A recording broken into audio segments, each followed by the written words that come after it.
Haitian Bridge Alliance has filed charges against Donald Trump and J.D. Vance for their lies to help incite chaos as it relates to the Haitian community in Springfield, Ohio. The law firm overseeing the lawsuit has used a statute allowing private citizens to, quote, file an affidavit charging the offense committed.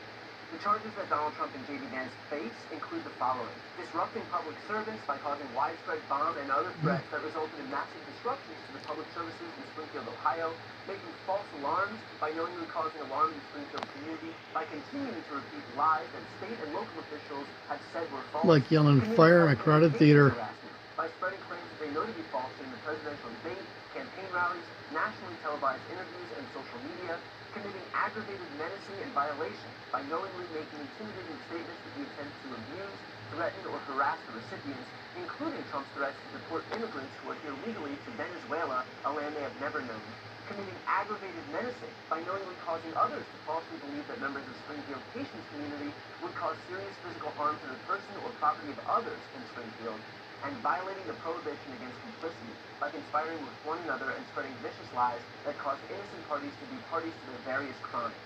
The nonprofit is asking the court to affirm probable cause and to issue arrest warrants, which will require a hearing.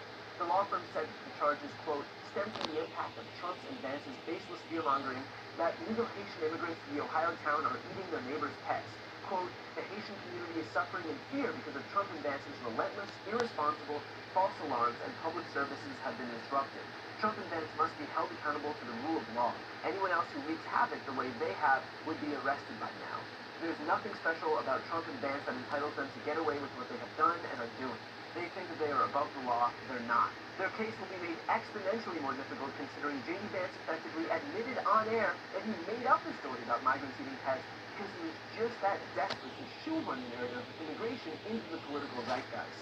Just once and for all, you again started this in part by saying that, and which Donald Trump repeated on the debate stage, that he didn't say anything about the policies he talked about. He just said Haitians are eating dogs and cats. Can you affirmatively say now that that is a rumor that has no basis with evidence? Dana, the evidence is the first-hand account of my constituents who are telling me that this happened. And by the way, I've been trying to talk about the problems in Springfield for months, and the American media ignored it. There was a congressional hearing just last week of angel moms who lost children because Kamala Harris let criminal answer the question. Who then murdered their children.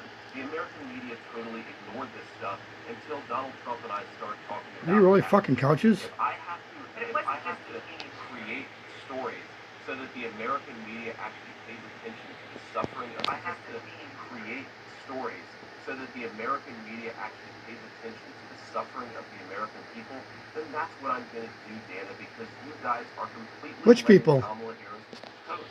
You had one interview with her. You talk about pushing back against me, Dana. You didn't push back against the fact that she cast the deciding vote on the inflation Wow. Act, which is why a lot of Americans... What do you have to offer other than your shit? Sorry, you just said that you're creating the story. What's that, Dana? You just said that this is a story that you created. So that the eating dogs we are is not. We are creating. Dana, it comes from first-hand accounts from my constituents. I say that we're creating a story, meaning we're creating the American media focusing on it. I didn't create 20,000 illegal migrants coming into Springfield. They're not illegal, fucker. Her policies.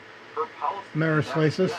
We created the actual focus that allowed the American. There you go. You made it all up again and again and again. The suffering caused by Kamala Yeah, Harris. there you go. And this was made worse by the fact that a staffer of J.D. Vance actually called the Springfield city manager, Brian Heck, on September 9th prior to the debate and asked if there was any truth in rumors that Haitian immigrants were taking and eating pets in Springfield. Quote, he asked point blank, are the rumors true of pets being taken and eaten? Heck told the outlet. I told him no. There was no verifiable evidence or reports to show this was true. I told them these claims were baseless. Did that stop Donald Trump from saying this? In Springfield, they're eating the dogs, the people that came in. They're eating the cats. They're eating the pets of the people that live there. In Springfield, they're eating the dogs, the people that came in. They're eating the cats. They're eating the pets of the people that live there. And this is in Springfield. They're eating the dogs, the people that came in. They're eating the cats. They're eating the pets of the people that live there. Trump did it anyway, because even though the campaign knew that it was false, the point was to perpetuate a certain narrative to help themselves politically. And what followed was death threats against patients, bomb threats against patients, property damage against patients, all because of a claim that these Republicans knew was a lie, that they were told was a lie, but they spread it anyway. They don't care whose lives they have to put in danger, so long as they can derive some marginal political advantage from it. And the craziest part, Trump continues, after all of this, to repeat his claim to this day.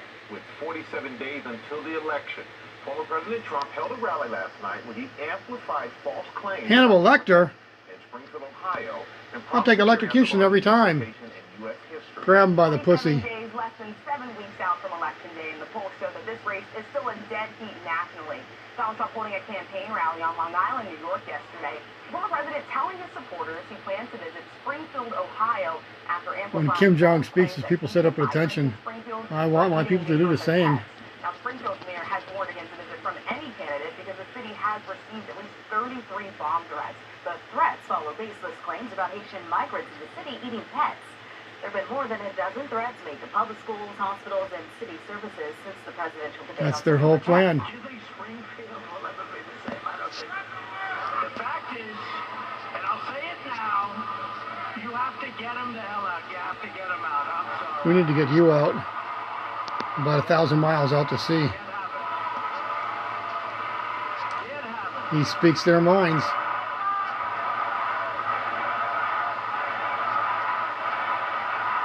Grab them by the pussy.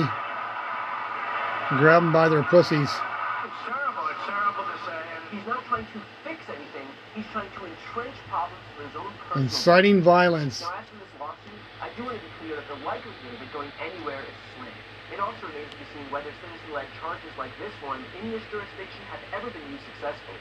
So I wouldn't hang my hat on Donald Trump and J.D. Vance being arrested as a result of this, but I do want to give props to the nonprofit that filed these charges, however futile they may be, and to say that they have shown more courage in a shorter time frame than the DOJ and many state prosecutors have shown in years.